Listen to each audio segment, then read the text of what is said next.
Bonjour, bienvenue si vous nous rejoignez pour cette journée TV78, toute cette journée aux universités des mairies aux Pyramides de Port-Marly sur notre plateau série d'émissions de débats.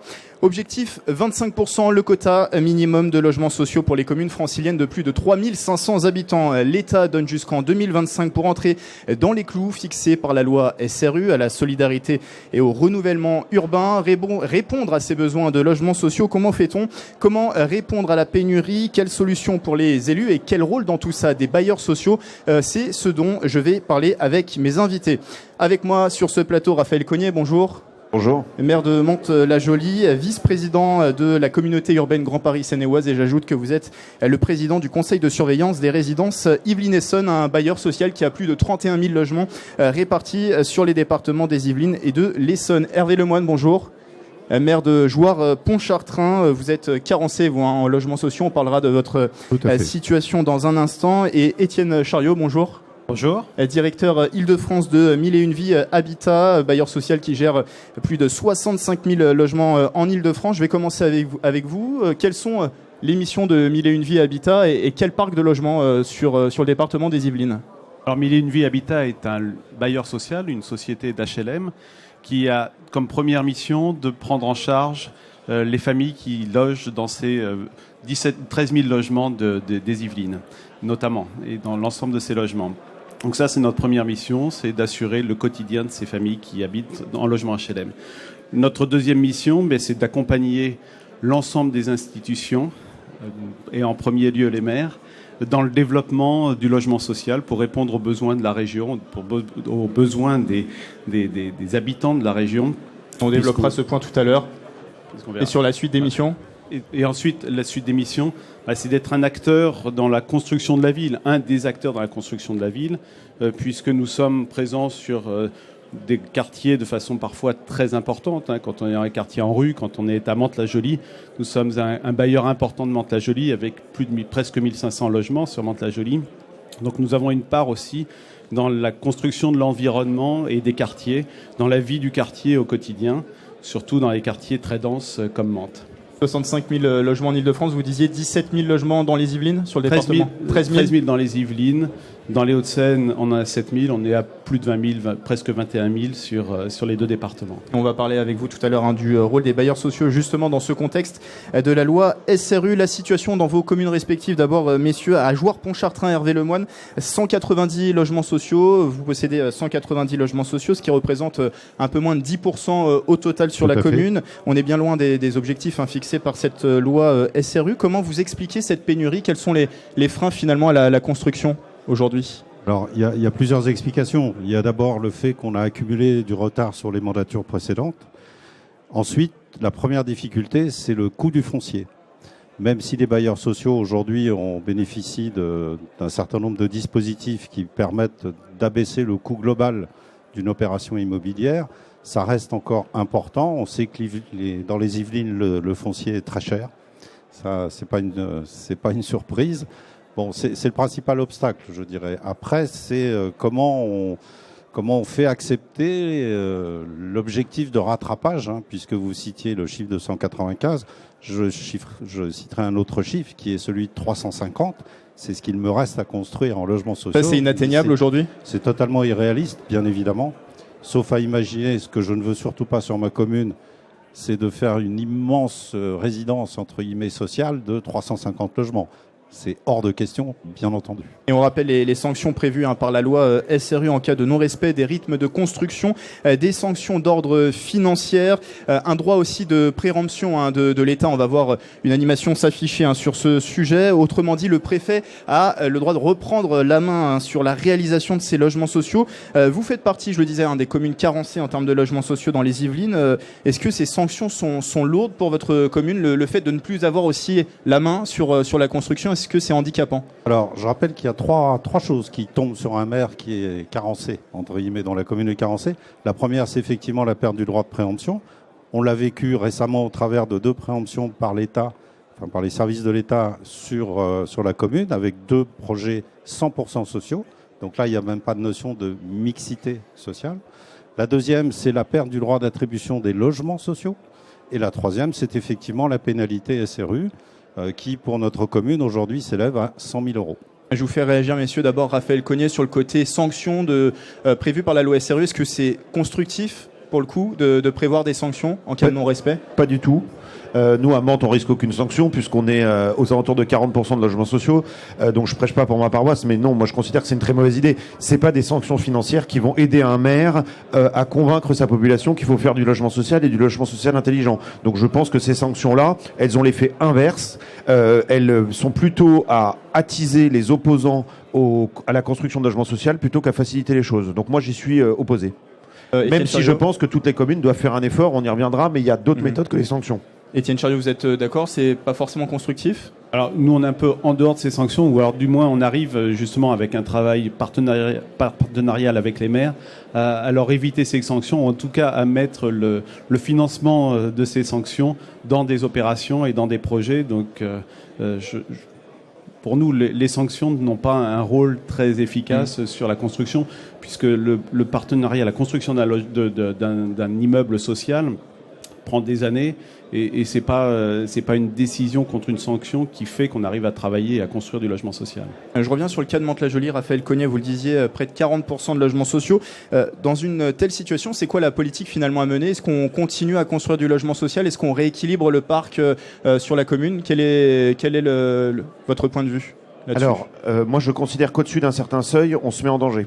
C'est-à-dire que nous, on a une spécificité à Mantes, c'est que le quartier du Val-Fouret a été construit dans les années 70 quasiment exclusivement en logement social. Donc on a un très fort déséquilibre entre la partie sociale du Val-Fouret où il y a beaucoup de logements sociaux et ailleurs dans la ville où il y en a moins.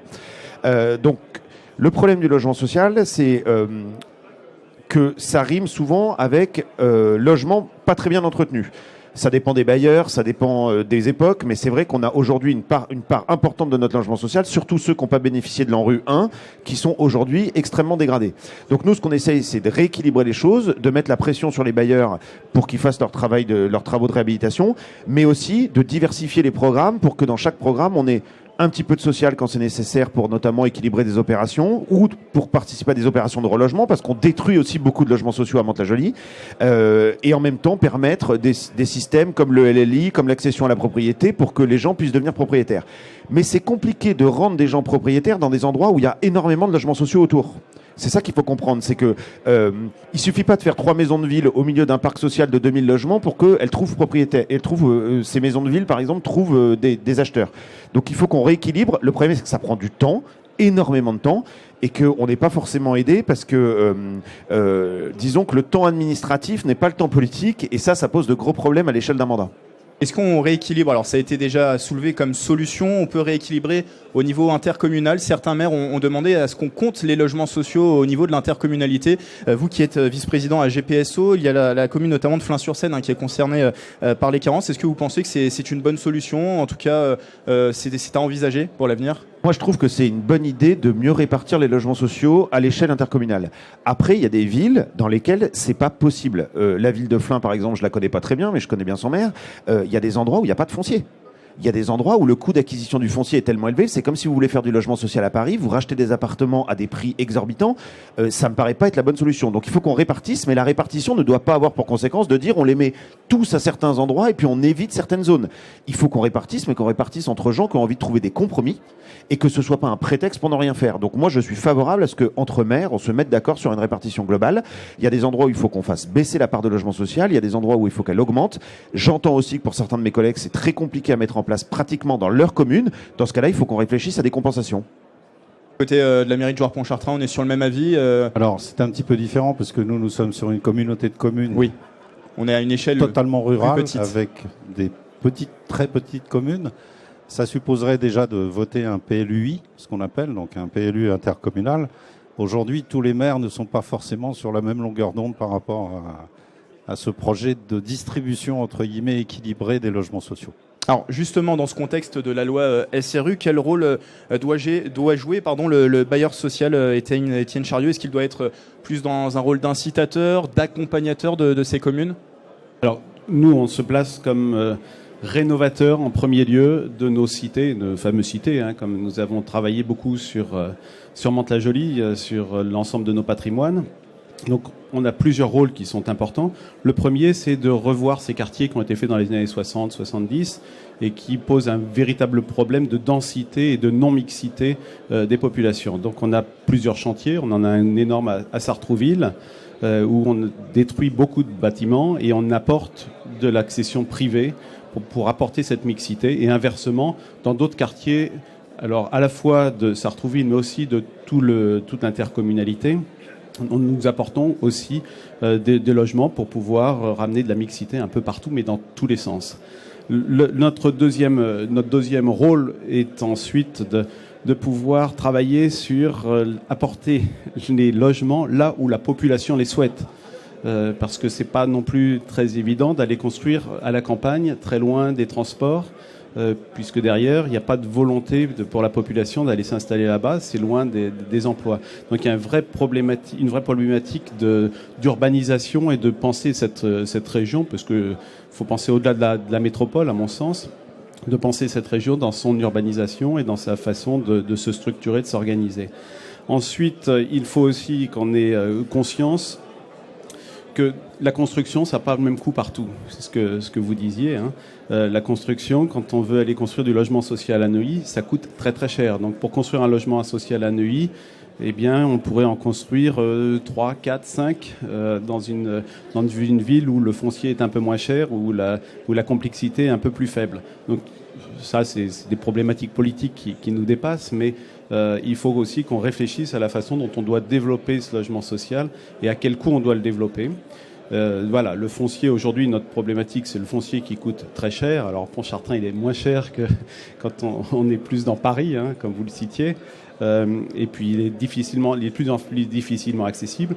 Ensuite, les terrains qui restent aujourd'hui disponibles à la vente sont de plus en plus compliqués, soit parce qu'ils ne sont pas viabilisés, soit quand on est dans des communes plus rurales, soit aussi parce que quand on est dans des communes un peu plus proches du centre, eh bien les terrains les plus faciles à construire, ceux qui sont moins en pente, ceux qui ont moins de carrières en dessous, ceux qui ont le moins de contraintes techniques, mais des freins qui deviennent de plus en plus nombreux. Et puis celui qui est en train d'apparaître depuis maintenant une année ou deux, c'est les coûts de construction qui sont en train d'augmenter. On a pris 10 à 15% dans les coûts de construction parce que la métropole, parce que le réseau Grand Paris Express et parce que beaucoup d'autres chantiers sont en cours, et donc la main-d'œuvre et les matières premières deviennent de plus en plus rares. Donc on a vu une augmentation de 10 à 15%, que ce soit les bailleurs sociaux comme tous les constructeurs. Hervé Lemoine, vos attentes, vous, vis-à-vis des bailleurs sociaux, quelles sont-elles ? Alors, concernant les bailleurs sociaux, donc historiquement, on a un bailleur de référence. Donc effectivement, je rejoins ce que monsieur disait sur l'attente de ces bailleurs. Nous, on essaie de les aider, mais comme l'état de carence fait que nous n'avons plus la main, évidemment, les opportunités, c'est l'État qui les prend.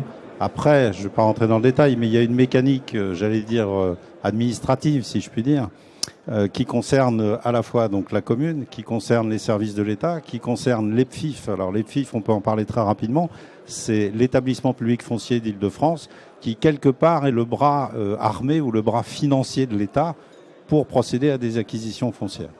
Donc tout ça se met en place avec le concours du bailleur et qui permet notamment d'ailleurs aux bailleurs de bénéficier, je dirais, d'aide de la part de l'EPFIF dans la revente du foncier aux bailleurs. Alors vous parlez d'aide, justement le conseil départemental des Yvelines a par exemple voté un plan départemental d'appui aux communes carencées. L'objectif, combler le manque de 26 000 logements sociaux dans les Yvelines. Est-ce que vous bénéficiez de ce plan et de quelle manière ? Alors on ne bénéficie pas directement, mais nous avons signé cette convention entre guillemets avec le département pour permettre à nos bailleurs sociaux de bénéficier de ces aides.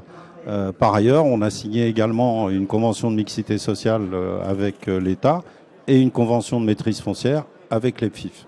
Donc on s'est doté à peu près de tous les outils possibles pour avancer et rattraper le retard des logements sociaux. Plusieurs outils, mais vous le disiez, les 350 logements qui manquent, on ne les atteindra pas d'ici 2025 ? D'ici 2025, non. C'est totalement irréaliste. Un dernier tour de table, messieurs, il nous reste quelques minutes avant de clore ce débat. Répondre aux besoins de logements sociaux, ce n'est pas seulement répondre à la pénurie, c'est aussi peut-être répondre aux besoins des habitants. Justement, comment on change les regards sur le logement social qui peut pâtir parfois d'une mauvaise image. Comment on propose aussi un logement social plus en adéquation avec les enjeux climatiques qui sont actuels et aussi la transformation digitale. Raphaël Cognet. Alors là-dessus, les bailleurs, ils ont une responsabilité qui est colossale. Parce que si on veut aider les maires à construire du logement social, il faut que le logement social, dans l'imaginaire collectif, gagne en qualité. Nous, si quelqu'un passe au Val-Fouré, il va voir certaines parties de logements sociaux qui ont été extrêmement bien réhabilités et qui donnent envie d'habiter dedans, et d'autres extrêmement dégradés. Donc je comprends aussi que parfois pour les maires, surtout des maires de villages de petite taille, ce soit très compliqué. Donc première chose, il faut que les bailleurs prennent leurs responsabilités en termes de réhabilitation, et je dis ça parce que ça n'a pas toujours été le cas. En tant que maire, on vit quand même des situations assez dramatiques. Pas tous, mais ça existe. Deuxième chose, on a un vrai sujet dont il faut qu'on parle, c'est la question du peuplement. Il faut absolument que les maires reprennent la main sur la question du peuplement, tout simplement parce que le logement social, à Jouarre-Pontchartrain, je suis persuadé que 90% de la population se dit qu'elle n'y a pas droit. Alors qu'en fait, c'est des enfants de Jouarre-Pontchartrain qu'on peut mettre dans le logement social à Jouarre-Pontchartrain. Ça ne veut pas dire qu'il ne faut pas mettre que des enfants de Jouarre-Pontchartrain, mais il faut expliquer que le logement social n'est pas forcément synonyme de pauvreté, de gens qui travaillent pas. Non, il y a beaucoup de gens qui dans le logement social travaillent, vivent bien, etc. Et donc du coup, cette question des quotas d'attribution du peuplement et de la question des contingents, elle est vraiment au cœur de nos préoccupations de mairie, parce que c'est dommage qu'on n'ait pas la main sur cette chose-là, qui est une chose absolument essentielle pour faire accepter à long terme le logement social. Troisième chose, je termine là-dessus, il faut que les bailleurs soient plus réactifs dans ce que j'appelle moi les parcours de vie, c'est-à-dire que nous, à Mantes, on a beaucoup de gens qui habitent dans des appartements qui sont trop grands pour eux, parce que leurs familles sont parties. Et à côté de ça, des gens qui vivent dans des logements trop petits, il faut que la loi nous permette de faire des échanges beaucoup plus facilement, parce que c'est pas normal qu'une maman qui a 5 enfants continue à habiter dans un F5 et que, au contraire, un couple qui a 2 enfants habite dans un F2 et qu'on puisse pas mieux adapter les choses. La surpopulation ou la sous-occupation crée des problèmes que nous avons à gérer ensuite. Donc c'est à mon avis sur ces 3 axes qu'il faut travailler. Et on n'a pas le temps d'en parler, mais je précise qu'il y a un projet à Mantes-la-Jolie sur les appartements connectés, qui va voir le jour là fin 2019. Oui, ça vient par les résidences Yvelines Essonne, où effectivement on a travaillé, les équipes des résidences ont travaillé sur le fait de rendre connectés tous nos logements neufs et la plupart en réhabilitation pour économiser de l'énergie et travailler sur les charges et faire en sorte que les logements soient plus sécurisés. Comment on propose, Étienne Chariot, ces logements plus en adéquation avec les enjeux climatiques, les enjeux de la transformation digitale? Alors bien évidemment, maintenant dans toutes les constructions et dans toutes les réhabilitations, le principal axe de travail est de travailler sur l'économie d'énergie, sur la connectivité. Alors c'est plus sur la construction neuve, hein, parce que c'est compliqué d'adapter les bâtiments anciens en termes de connectivité, bien que maintenant avec les ondes ça passe un peu mieux, mais il y a toujours quelques problèmes. Ensuite, pour changer l'image aussi du logement social, comme vous le disiez, il y a un travail à faire sur le parcours de vie. Donc on a créé à Paris, nous sommes un des créateurs du GIE qui permet d'échanger et d'habiter pour que les locataires puissent avoir accès à une plateforme où ils proposent de changer leur logement pour pouvoir s'adapter plus à leurs conditions de famille.